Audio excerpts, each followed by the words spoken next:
Jadul. Jadul. Teh bukan baik, siapa cenderung? Teh. Ah, dia jadul ya, jadul. Dia ngomong. Loh, bukan banyak. Naon? Iya, aing teh. Kemarin kan selaku RT sempat didirinya. Aing geus 2 tahun teh teu menang-menang beas ya teh. Kumaha teh RT teh? Saya aduan nih, Bay. Ya wajar we atuh aing kan 2 tahun itu menang-menang beas desa, beas balai 2 tahun. Loba, nggak minta PST loba, kasarnya teh masuk depan, sos, bantuan. Sekarang atuh dibere.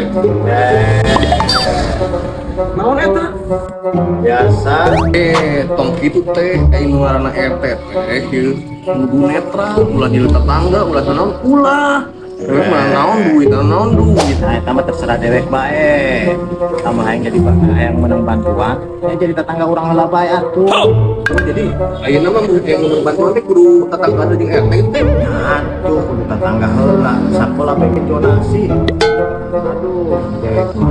Bantuan selapan jeung donasi sekolah. Kenapa juga yang jadi tetangga dewek? Bantuan. Yang udut, nah, bantuan udut. Udut. Biasa, udut. Tapi aing menang bantuan naon? Udut. Ya, jeung rokok. Aya.